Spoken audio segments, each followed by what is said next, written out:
Hi, I wonder if you could help me out. I am looking to hire a global head of growth for Automated Creative. So, a little bit about us. We're on a mission to help brands turn their impressions into intelligence. We have a technology that researches consumers by analyzing how they respond to optimize paid advertising. It's very fancy, very cool, and very successful for brands like Adidas, Samsung, Diageo, Reckitt, KFC, Pernod Ricard, Bose, Unilever, GSK, and people like NCS. So, we've been doing brilliant work for the past few years, and we want to hire someone that can help us grow our portfolio of exciting and innovative clients. So if you or someone you know have been working in sales or new business for the last 10 or 15 years and would like to talk to us about the position, please could you give me an email on tom@automatedcreative.net. Right, on with the show.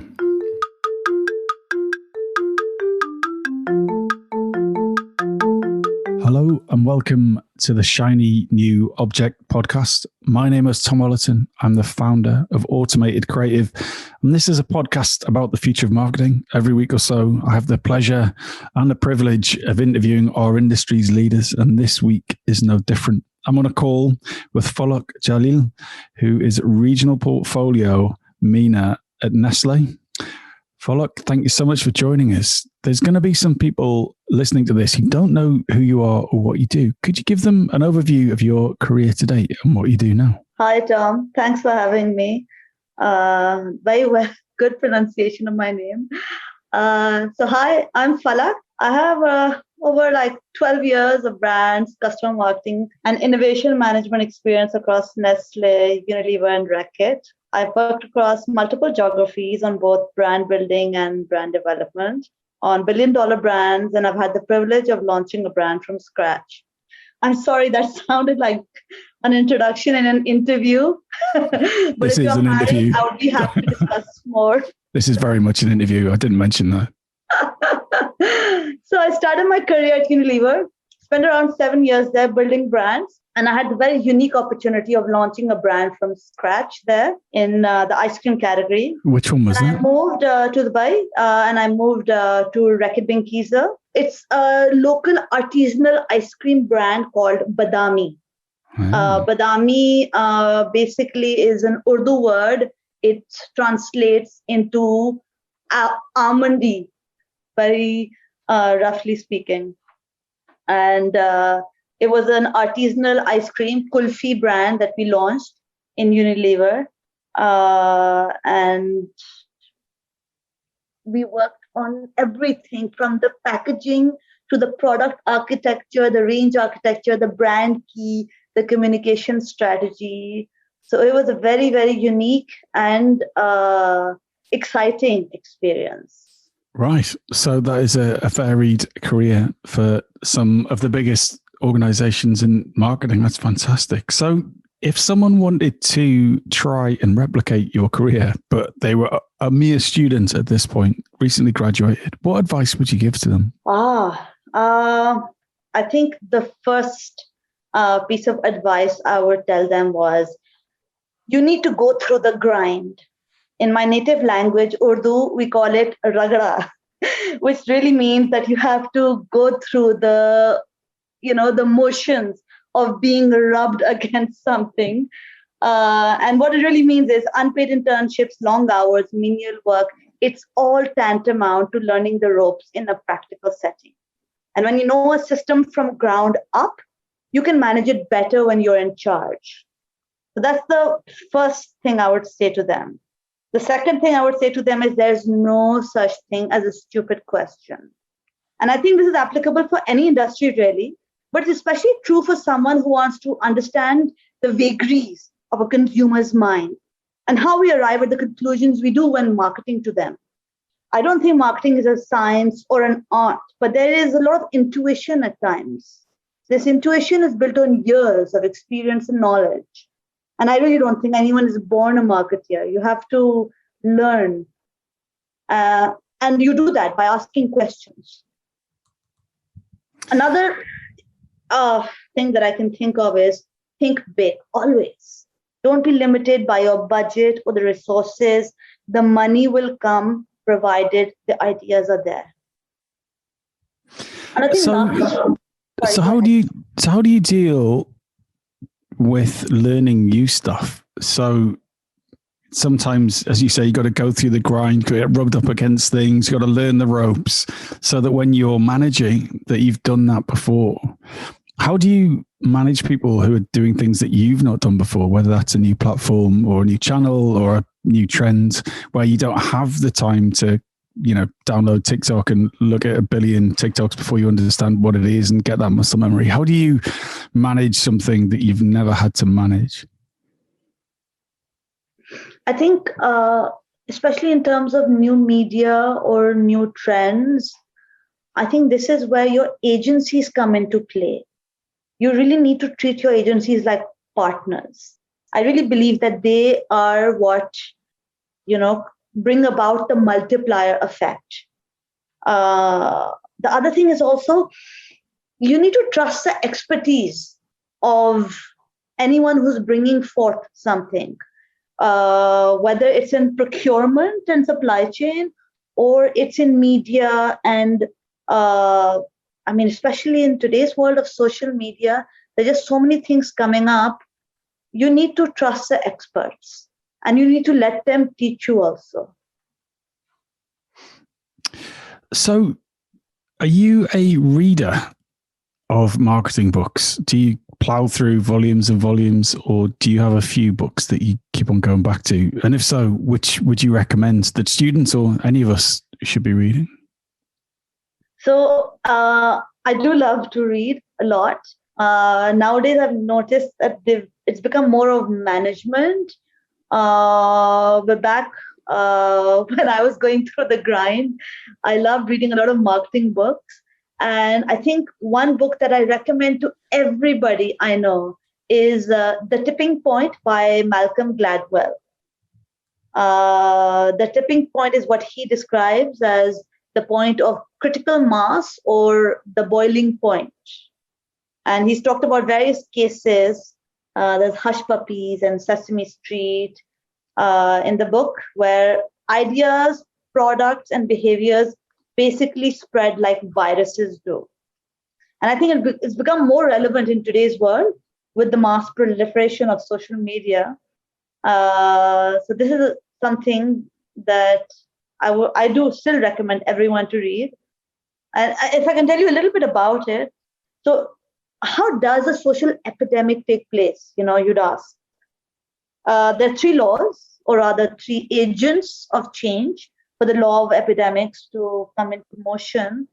The first is the law of the few, which basically takes your 80-20 principle into account, which is that most of the work is done by a few people. That is, success of any social epidemic depends heavily on a few people with certain gifts.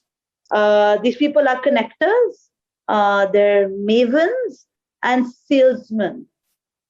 Connectors are anyone, who the social equivalent of like a computer network hub.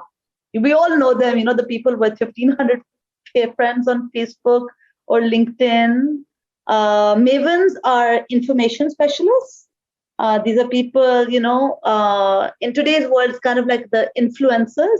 So anyone we rely on to connect us with new information based on anything that they've done their research on. And then salesmen are your persuaders, the charismatic people with the powerful negotiation skills. And these 3 combined are basically what forms the whole network. Another law that he talks about is the law of stickiness, which is how memorable or distinctive any product or idea is. And then the last law he talks about is context, which is basically how human behavior is very strongly influenced by environment. And it's a very fascinating book about the science of human behavior, which is what we basically study as marketeers, really, So yeah, that's one. Do you think that book is still relevant in a very much more media-driven social environment? Some would argue that it always was, and yes, it was always pay to play. But at the time that book was written, was 10 years ago, maybe like 8, More, 9, yeah. more than that. Right. Okay. Yeah, That was very much in this kind of go viral blogger world where it was, things would catch fire and they would be shared as trends and they would tip. Whereas Facebook and Google and some of the other platforms have cornered the market to a degree where, if you want to drop enough money on TikTok, you can make everyone see your ad, and then it doesn't really matter if it goes viral or not because everyone's seen it and landed your point. Do you think tipping point is still as relevant in a much more media-centric social web? I think it is. I think the only thing that it could probably now change or adapt to today's world is how to keep going in terms of the tipping point, how to keep being viral, especially as you said that you can, in today's context, anything can become viral. But what we see is something becomes viral today, and then tomorrow it's old news. And to ensure that the virality continues, that it keeps on growing, that is something that Mr. Gladwell can probably adapt his message to. But in terms of the core message, I really think it's still relevant because, at the end of the day, one of the laws that it talks about is the law of stickiness, right? And it talks about how memorable or distinctive the idea or your product is. And that still is true in today's world. There's a lot more competition, yes. But in terms of being memorable, being distinctive, that USP that we talk about in brand marketing, that still remains true. And even the law of context, the environment, everything that we see, that we hear, that we consume, a lot of it is based on what we see and feel and hear around us. So human behavior is, I think, changing, but at the core of it, we're still the same. So before we move on to your shiny new object, I'd like to know, what is your killer marketing tip, whether that's from a Malcolm Gladwell book or from some of your peers from the businesses that you've worked for? But what is that golden nugget, silver bullet bit of advice that you find yourself giving most often? This one, it's going to sound trite, I realize, but it's just something that I feel is so relevant still. And it's something that somebody said to me when I was interning, and it's really stuck. So that's why I think it's still relevant today. And it is that perception is reality.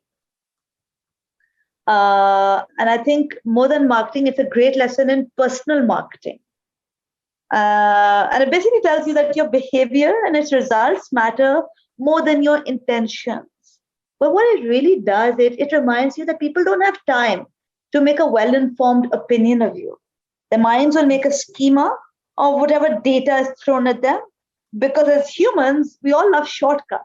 But oddly enough, that's true for consumers. They will form an opinion on your brand based on whatever data is easily and most obviously available to them. So perception does really become reality. I like that a lot. People will form an opinion because without looking at all the evidence and just following their path of least resistance. That's very true.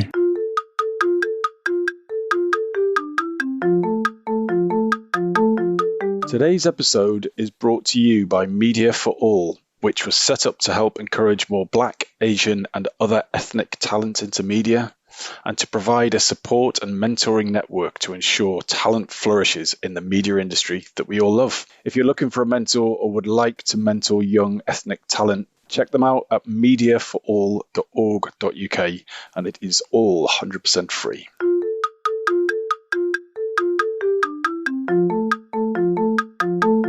So we're at the halfway stage, and we're now going to talk about your shiny new object, which is personalization at a global scale. Now, I gave it that name, in fairness. I think you had a much longer description. So could you give us a bit more information about why that's your shiny new object and why you think it's going to change the future of the industry?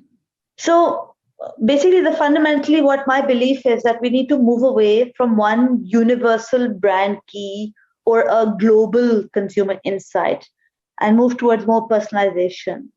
And I think just to first understand why this consolidation of the global brands began, I think it was around a decade and a half ago, where companies realized that countries had started creating their own communication, and they had started drifting away from the core insight platform and into territories that the brand shouldn't really be in, to a degree where you could probably pick up 3 different copies from different parts of the world.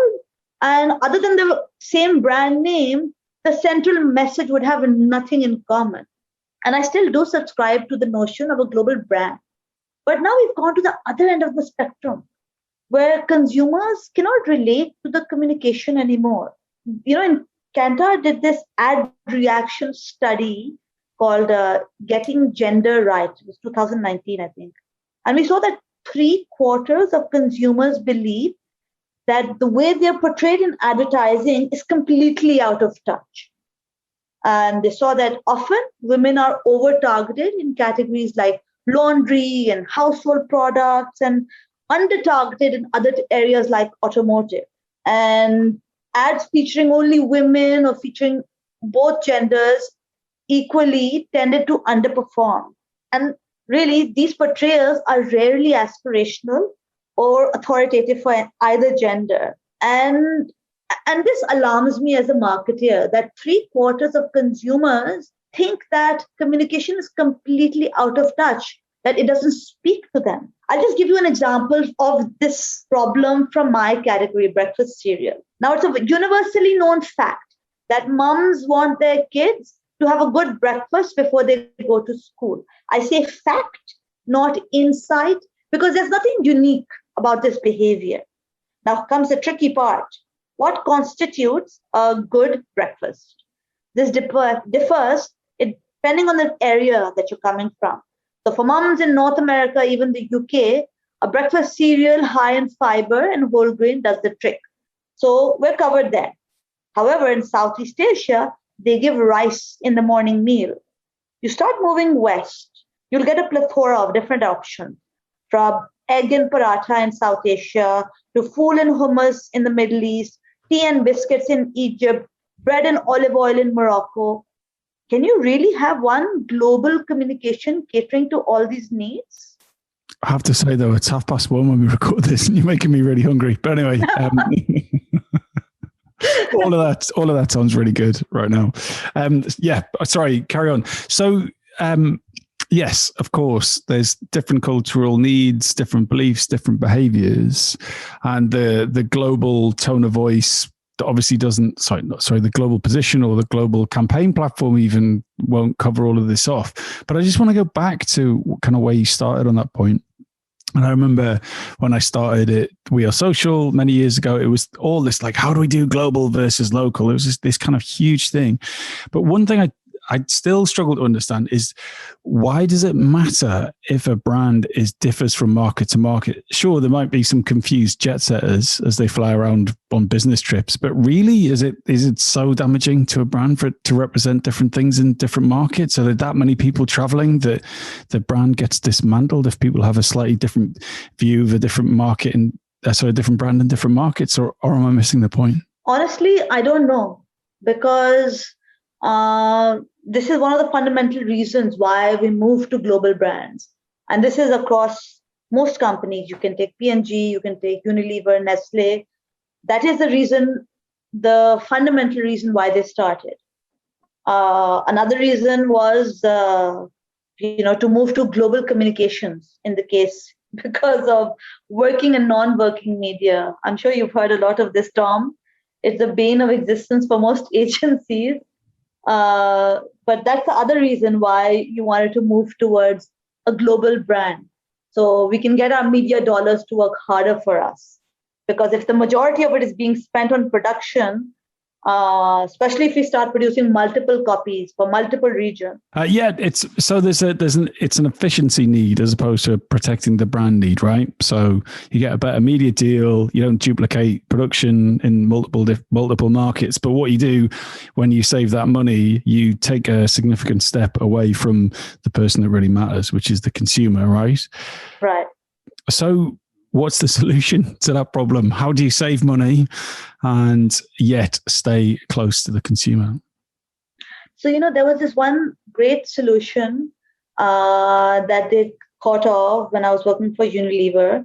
I was on hair care, and what we did was we did one shoot, but based on the different regions that the communication was going to go through to, they had different models come in. So, for example, we had one model from India, one from Philippines, one from Pakistan, so and so forth.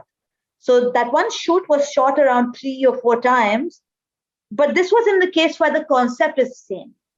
And the idea behind it was that the fixed cost would be the same. You're only absorbing a higher cost for the tapes and the travel. However, if you don't have the same ad concept even, what about when the concept is different? I really still haven't quite worked it out yet, I'll be honest. I'll let you know when I do. So if someone's listening to this who's on a global marketing team and they are thinking, right, I have to be locally relevant but globally efficient, what are the simple steps that they can take towards trying to solve this, other than doing the photo shoot approach that you mentioned, where you get people from multiple different backgrounds to be part of the central creative? So this is a very good point you've mentioned, Tom. The other issue to tackle is that some of the fastest growing countries, you have China, India, Indonesia, Pakistan, Nigeria, they're just on different ends of the spectrum in terms of their needs, and they're still not represented well enough in global brand teams. And another thing that Unilever had done some time ago was they started moving global brand teams to operate from where the brand's consumers were the most. For example, the Lifebuoy soap brand team operated predominantly out of India, where the most consumers were. Even the Lifebuoy shampoo, it's called Clinic Plus in India. Their brand team also operated out of India. Conversely, the Wall's ice cream team was headquartered in Italy. So, I don't think these are perfect solutions, but going closer to where the consumers are is definitely one step in the right direction. And of course, I think all of what I'm saying is also working on the principle that brands' growth will come through penetration. As our friend Mr. Byron Sharp says. That's another good book, by the way, How Brands Grow. Maybe for another day. But yeah, if brands want to grow, and we know that penetration is the key, we will need to move either the brand teams or make sure that the brand development is happening in the key markets. For example, if you just look at the top 10 millennial markets, so you have your India, China, USA, Indonesia, Brazil.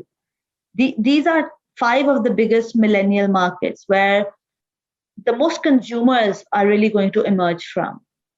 And how many global brand teams are operating out of these countries? Other than USA, I don't think many. So unfortunately, we are run out of time, so we need to wrap this up. You've asked some very provocative questions there and made some, I think, especially at the end there, a bold solution, for brands to actually move their teams to where the majority of their consumers are, which will be uncomfortable for everyone. If someone wanted to carry on this conversation with you, how would you like them to do that? They can reach out to me on LinkedIn. And what makes a really good LinkedIn outreach to you? Hi, I have a marketing solution.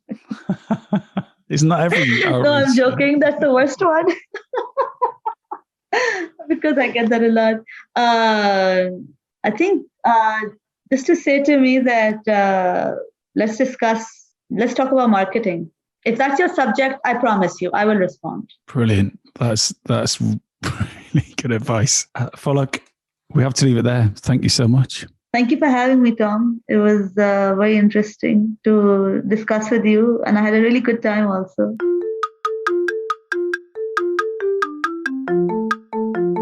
Hi, just before you go, I'd really appreciate it if you could take the time to write a review of the Shiny New Object podcast on Apple Podcasts or iTunes, whatever it's called these days, or whichever podcast provider you use. We're an indie podcast, so it would go a long way for us if you could just share the word and give us a bit of a support on those channels. That'd just be fantastic. If you haven't got time, that's also cool.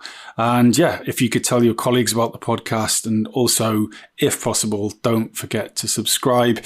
And I'd love to hear your feedback. If you'd like to speak on the podcast or be a guest, or you think I'm asking the wrong questions, anything, I'd be super interested to hear what you think. So please email me at tom@automatedcreative.net. That's TOM at, I'm not going to bother spelling it. Anyway, you'll work it out. Thanks so much.